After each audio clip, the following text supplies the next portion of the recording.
All right, let's talk about the big plan I keep hearing from people on the south side. Brian, I'm just going to wait until the rates hit the fives. And listen, I get it. A lower rate, that sounds great. I'd also like six-pack abs and a week-long trip to Hawaii, but neither of those are going to happen. So I ran the numbers on a $300,000 reasonably priced home in the area. You're not going to love it. The difference between today's rate and that magical 5.99% you're waiting for, it's about $60. Yep, that's it. Let's break this down because you deserve the truth, not TikTok math. So here's the mindset I'm hearing now. All right, Brian, rates are in the low sixes, but I really want to see that five. I mean, I get it, but that's just like going to Target and waiting for the perfect parking spot and circling the parking spot and realizing the spot you could have had 3 seconds ago would have been just fine. But for some reason, people think the perfect interest rate is waiting just around the corner like it's some sort of a scavenger hunt. What most people don't realize is the biggest savings already happened. Yep, back in May, rates were around 7%. And based on where they are now, the savings is about $400 a month. So if you're waiting for something in the fives, and we're just going to use 5.99 as an example, where you're only going to save about $60 a month over where we are now, yep, you've already missed out on the biggest savings so far. We've been drifting down into the lower sixes for several months now, and most experts think that's where we're going to hang. So we're not going to get into the fours. We're not likely to get into the fives, maybe by the end of 2026, but that's not even guaranteed. So if we've already taken a $400 swing, what are we waiting for? All right, so let's talk about the 5.99% fantasy number. I'm going to use a real world situation of a $300,000 home in the Indianapolis or southside area. At today's rate of around 6.33%, this is your monthly payment with principal and interest. If the rates magically drop to that 5.99% number, this is your monthly rate with principal and interest. So your giant reward for waiting, about $60 a month. That's one couple's night out for dinner. That's one DoorDash because you didn't want to put pants on and have to leave. That's half, if not maybe a third, of your impulse buys at Costco. Is saving $60 a month nice? Absolutely. Saving any time is a good thing. And over the course of a year, that's over $700 worth of savings, which is great.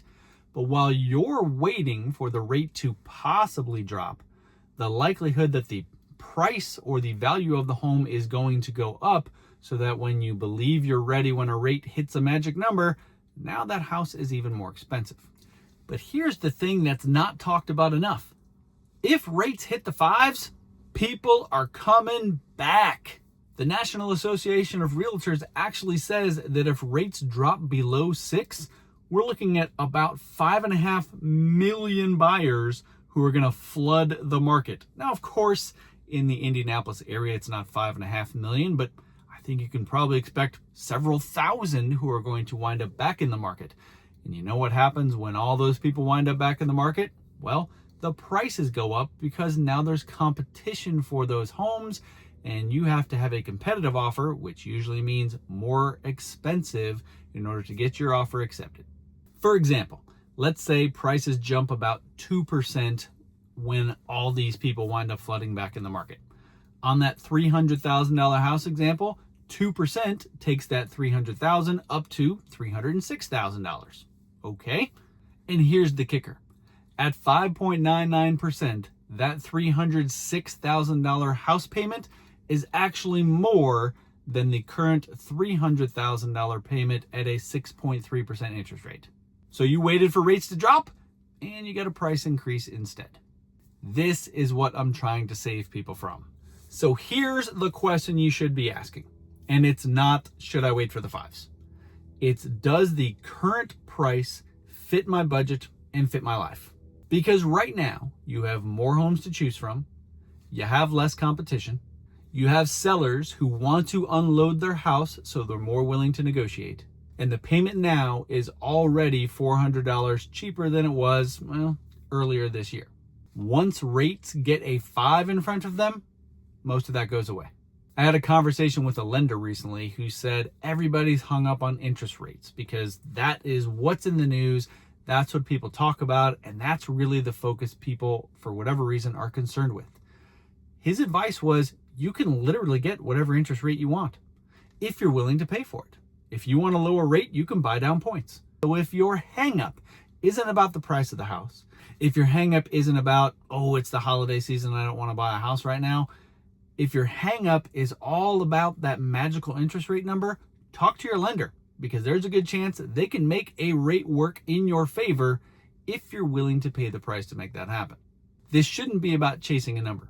It should be about looking for that right home while everybody else is in wait mode. So here's what I'll do for you. If you're anywhere in the Indianapolis area, if you're on the south side of town, drop me the word numbers down in the comments and I'll reach out to you. Send me your numbers. 250,000, 300,000, 350,000, whatever that might be, and I'll do the math for you. I'll show you what your payment could be at 5.99% interest versus what it is now. And we can talk about whether waiting makes sense for your situation. No pressure, no sales pitch, just real numbers from someone who understands your situation. I heard something recently that made a lot of sense. You're not buying a house, you're buying a monthly payment. And you want to do something that makes sense for you. I appreciate you watching, and if you found this helpful, give me a thumbs up. And please share this with someone who's waiting for that magic number to start with a 5. Thanks for watching.